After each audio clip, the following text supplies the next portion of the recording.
Assalamualaikum warahmatullahi wabarakatuh. Kembali lagi di mata kuliah Kimia Dasar 1. Di video bagian kedua dari materi teori atom ya.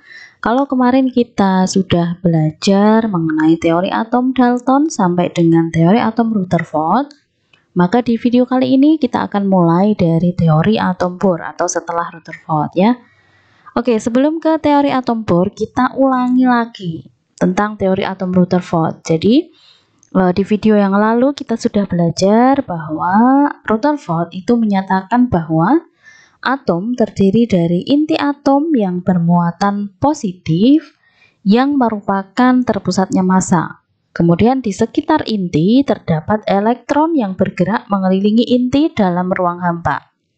Jadi kalau kita gambarkan teori atom Rutherford, model atomnya seperti ini. Ada ruang kosong, kemudian ada inti atom yang bermuatan positif, kemudian ada elektron yang bermuatan negatif, ini mengelilingi inti. Ya. Nah, lalu kemudian kita kemarin juga sudah bahas bahwa ada kelemahan dari teori atom Rutherford ini. Ya, sesuai hukum fisika secara alami gitu ya, kalau muatan negatif dengan muatan positif itu kan tarik menarik ya. Jadi kalau Rutherford itu menggambarkan model atomnya seperti ini, tentunya harusnya itu ya, elektron ini akan tertarik menuju ke inti yang bermuatan positif kan gitu.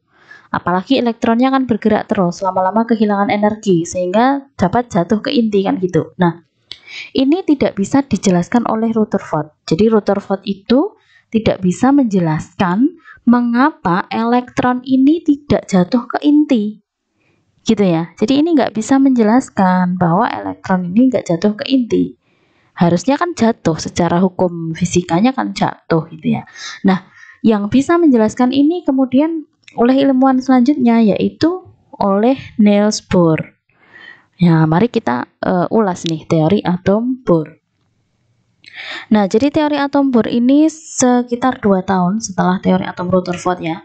Bahwa sebenarnya kalau kita belajar teori atom Bohr itu nanti kita erat sekali belajar tentang ini, spektrum atom ya.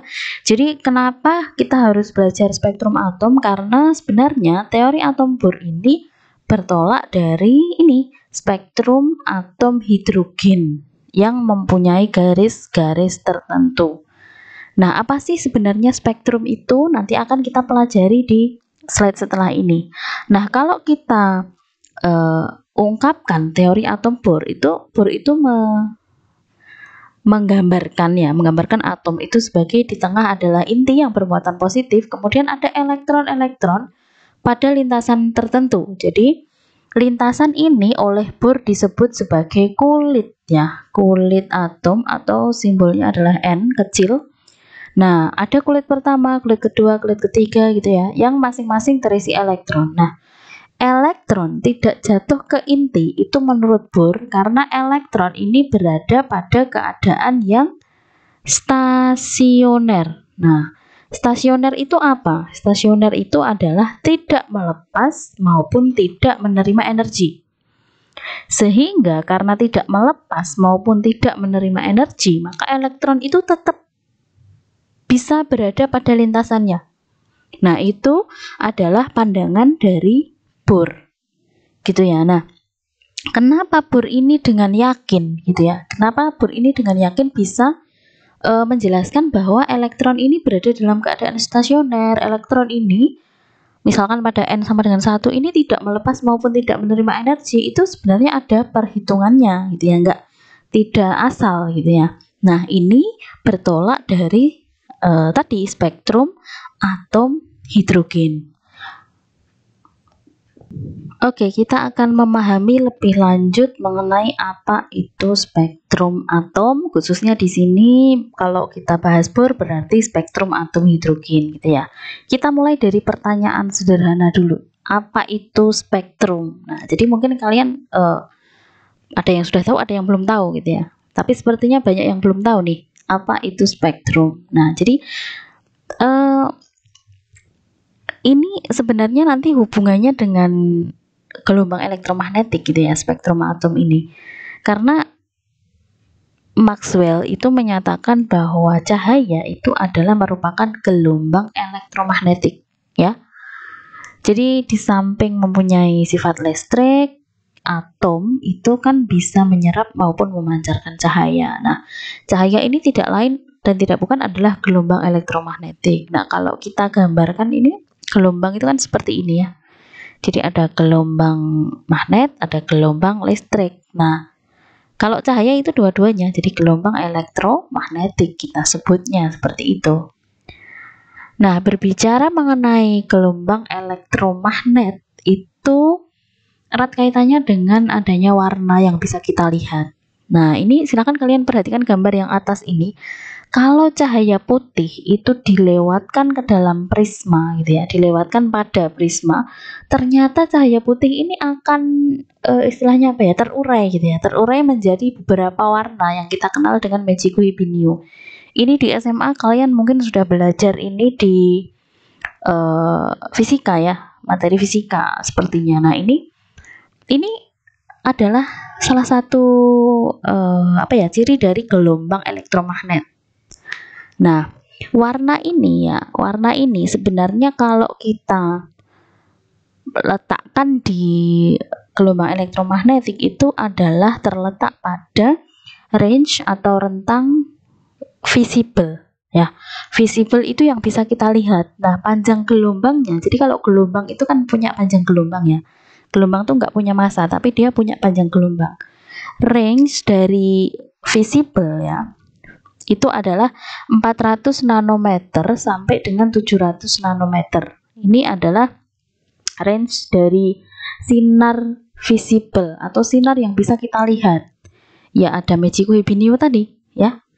Ini. Nah, kalau kita lihat dulu, kita ulas dulu gelombang elektromagnetik biar nanti nyambung ke spektrum ya.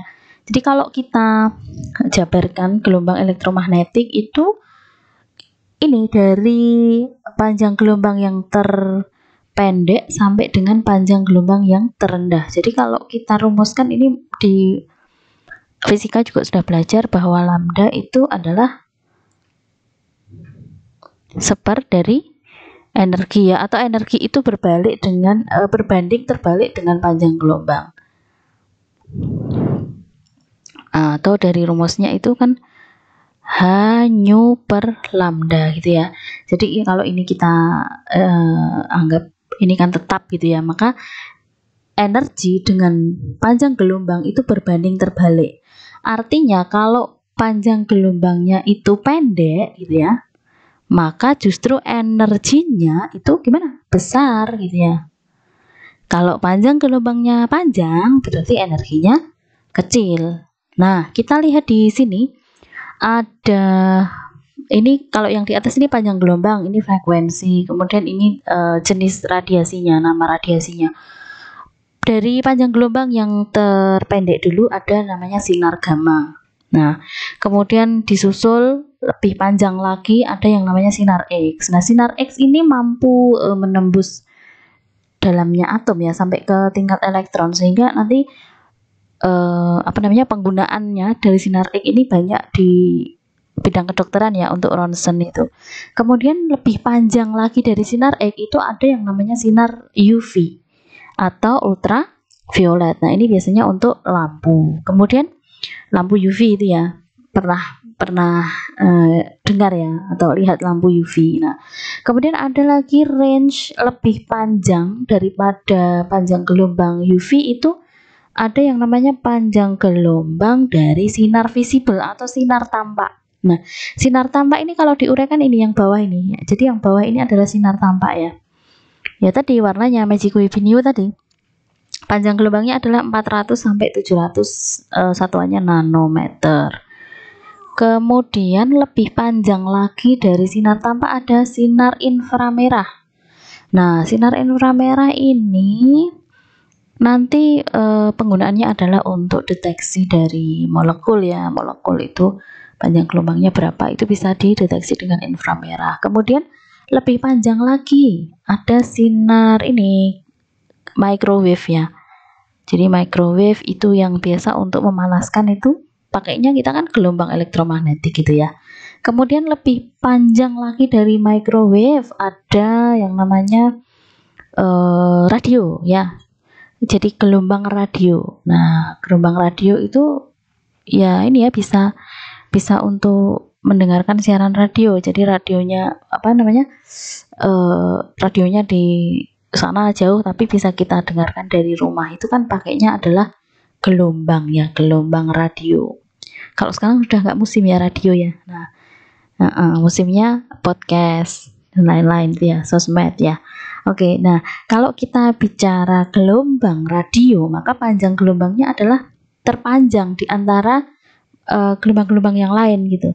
Sehingga energinya gimana? Kalau panjang gelombangnya terpanjang, energinya terendah gitu ya. Nah ini, oke ini pembicaraan mengenai gelombang elektromagnetik nanti akan dipelajari lebih lanjut di semester berikutnya. Jadi intinya kita hanya ingin mengetahui hubungan ini dengan spektrum tadi ya. Oke, nah kita yang penting ini tahu tentang sinar tampak ini tadi ya, yang panjang gelombangnya 400 sampai 700 nano tadi. Nah, ternyata gitu ya. Nah, ini ada yang disebut dengan spektrum atom hidrogen. Nah, ketika hidrogen itu kan gas ya. Ketika hidrogen itu ya, ini ada atom hidrogen ini dimasukkan ke dalam ini ya, yang merah ini adalah atom hidrogen. Kemudian dia dimasukkan ke dalam tabung begitu, lalu diberi tegangan listrik atau beda potensial gitu ya. Kita lihat di sebelah sini, diberi beda potensial, maka ternyata sinar merah yang diemisikan, istilahnya diemisikan itu bahasa sederhananya apa ya? Dipancarkan. Nah, sinar merah yang dipancarkan dari hidrogen tadi ini ya, ini setelah dilewatkan dalam celah tipis, slit itu celah tipis, kemudian dilewatkan dalam prisma, ternyata sinar yang satu warna merah tadi, ternyata dia terurai menjadi 4 warna.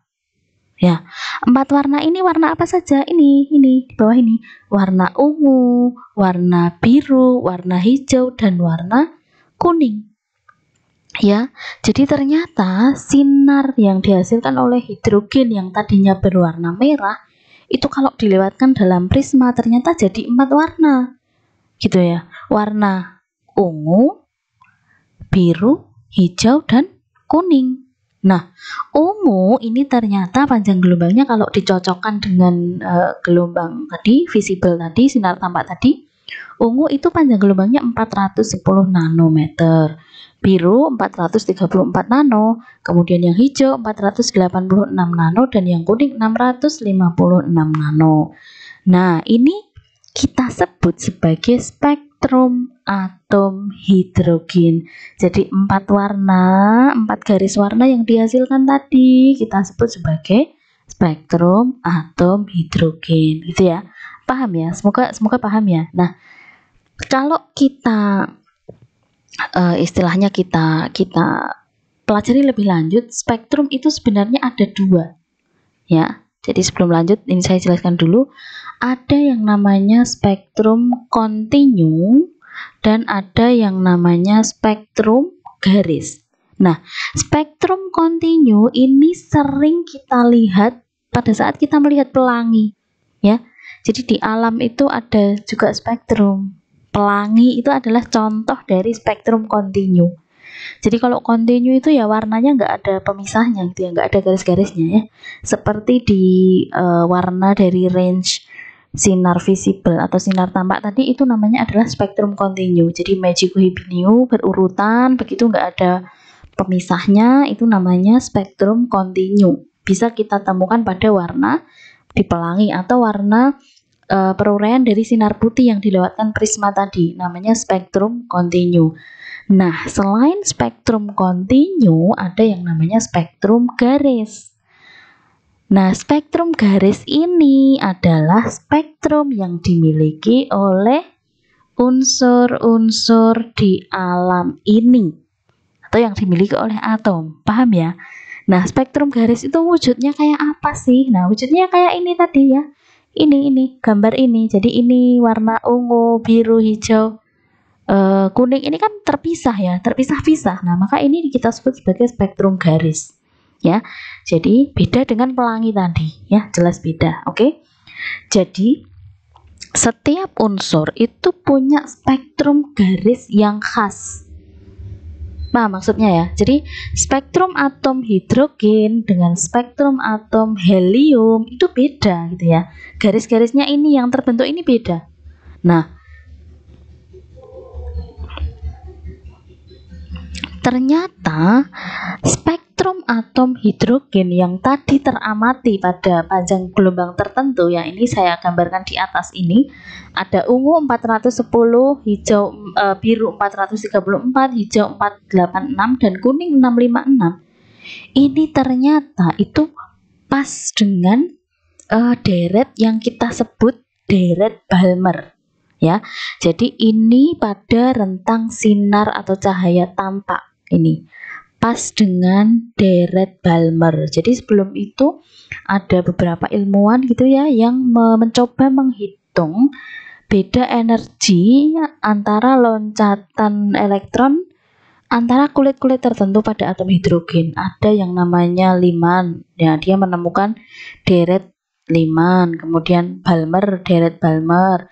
Kemudian ada Paschen, deret Paschen, dan Brackett, deret Brackett. Nah, ini adalah deret-deret yang tadi menghitung selisih energi antara perpindahan elektron gitu loh, dari kulit ke N sampai dengan kulit ke N yang awalnya. Nah, ternyata perhitungan Balmer ya, perhitungan Balmer ini cocok dengan transisi elektron. Jadi energi ketika elektron itu berpindah dari kulit ke ini, dari kulit ketiga sampai kulit kedua, dari kulit keempat sampai kulit kedua, dari kulit kelima sampai kulit kedua yang biru ini, dari kulit keenam sampai kulit kedua yang ungu, dan dari kulit ketujuh sampai kulit kedua yang hitam. Ini ternyata cocok dengan penemuan tadi, apa? Spektrum atom hidrogen yang pada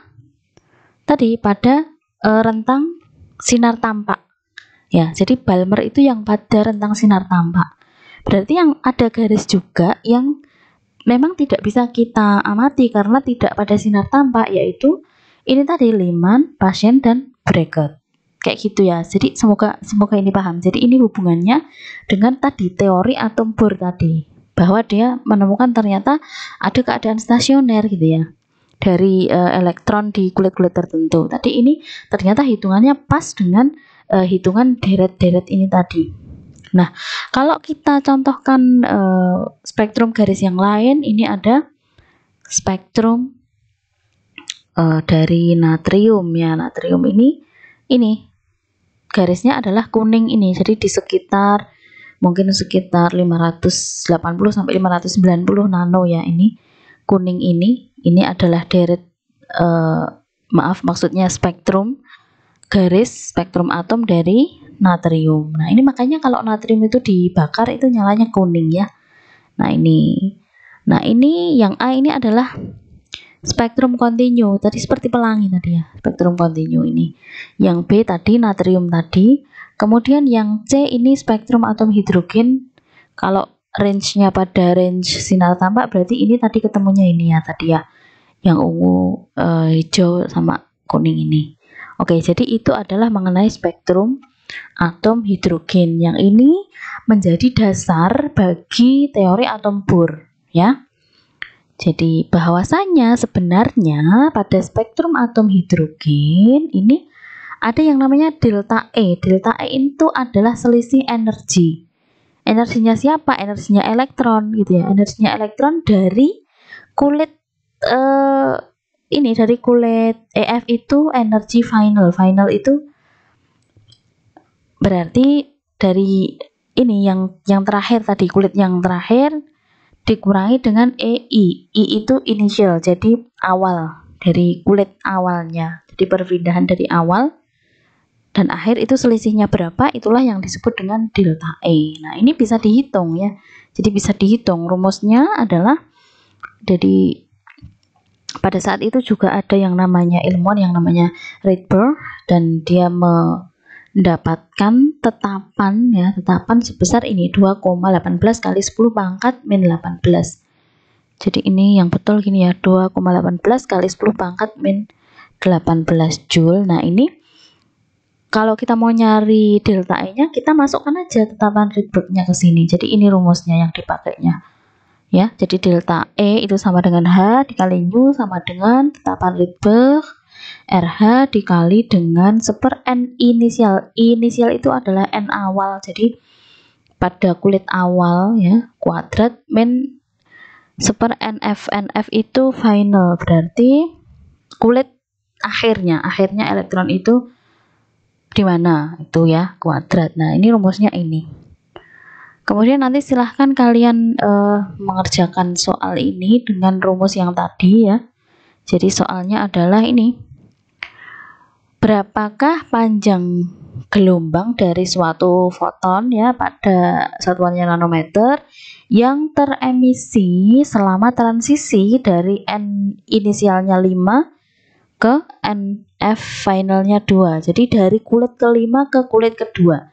Jadi transisinya kalau misalkan ini saya gambarkan ini positif, kemudian N sama dengan 1, N sama dengan 2, terus ini N3, N4, N5, kemudian itu yang ditanyakan adalah transisi elektron dari N5 sampai ke 2. Jadi ini ya, ini itu berapa panjang gelombangnya gitu ya. Ini ditanya seperti itu.